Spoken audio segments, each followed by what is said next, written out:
It's very likely that Jorge Martin will not be riding for Pramac in 2025. He made this clear in the pre-race press conference before the Americas Grand Prix, and let's be honest, it's been pretty much common knowledge ever since last season that this would be his last year on a satellite bike. Now, many would think the logical option for Martin is to get promoted to the Factory Ducati team, the seat that he maybe could have had if he won the World Championship last year, and of course not forgetting the seat that he looked like he was going to get for the 2023 season in the 2022 season, but lost out to Enea Bastianini. But is that really going to be the case?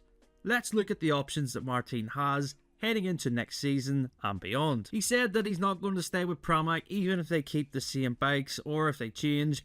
His journey will continue somewhere else. This could be a short video. I could just say, yep, he'll end up on the Factory Ducati bike and that's it. But I don't think it's as simple as that. It's not that Martin's relationship with Ducati is frosty.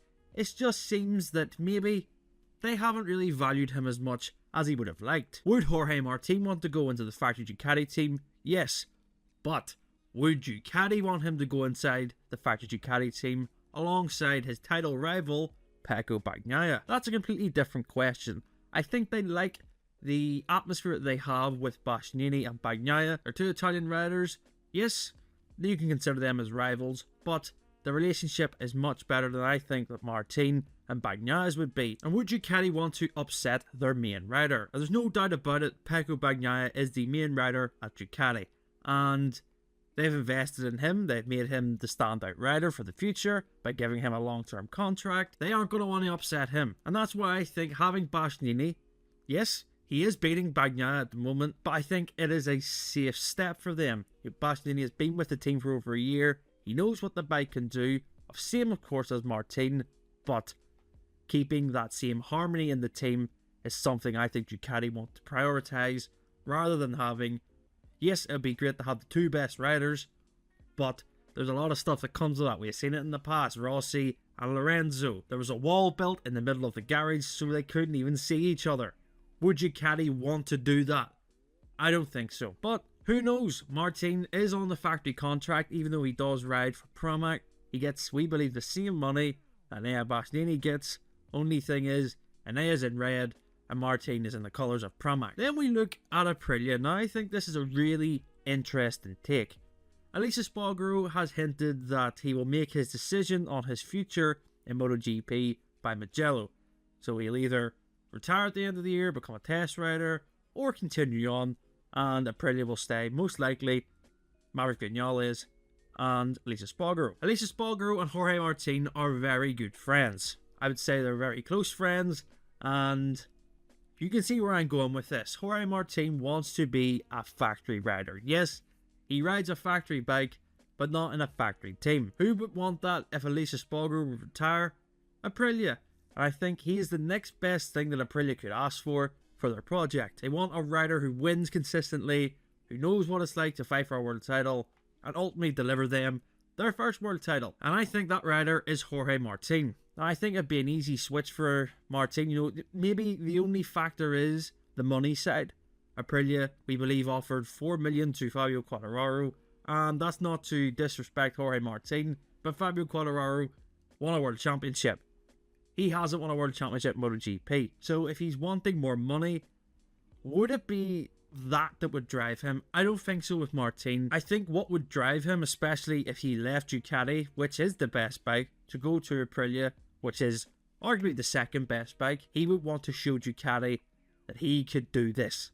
He could do it on his own, go a separate way, lead a new project and beat them that way. I think he would have that drive in him to do it. And for me, if I was to put money on it right now, I would say that Aprilia would be Jorge Martin's most likely destination. I just think if Aleix retires, that will be a perfect spot for him and Aprilia to progress that project. Yes, Maverick Vinales is having the best run of form he's had in a long time MotoGP. And I think Vinales having Martin as a teammate would ultimately even push him on to further things if they were to join together in 2025. So I think Aprilia is the option for Martin if he doesn't get the Factory Ducati ride. And then we have the outside options, which I don't mean this in a bad way, but most likely it would be the money option. So Repsol Honda would most likely be an offer that Jorge Martin would probably get. It would be a lot more money than he would be on at Ducati. But would he want to sacrifice that bike and a project that's winning to go to Honda, where they are so far off the pace? It is, I can't even go and I'll do another video on how bad Honda is at the moment, but that would be the other angle. Would he want to go to a project like Honda, where it's for the future, but realistically he's not really going to be winning anything anytime soon? It would just be purely for the money. I don't think Jorge Martin wants to go on a Honda, but who knows? If that happens, that would be just insane. Same can be said for Yamaha. They have already tied down Fabio Quartararo as their main rider for the next seasons ahead, and I do think that if Martin somehow ended up at Yamaha, he wouldn't want to be the second rider behind Quartararo. So you can firmly scratch that one from the list. That leaves the decision. Kind of mentioned it. I do think it would be Aprilia to be his most likely landing spot if Elisa Espargaro retired. Is there a world where I could see him on the Factory Ducati? I could, but just judging, and this is purely speculative, I don't think Ducati would want to put him in there. Create a bit of tension between him and Pecco. That would be very difficult for them to manage, but if they want to go that way, I'd love to see it, because we need a bit of drama in MotoGP. And also, we get the flip side. If Martin was to join Aprilia, that would be incredible for that factory and just the season going ahead. Let me know your thoughts in the comments below. Where do you think Jorge Martin is going to end up next season? We're going to make this a little bit of a mini-series.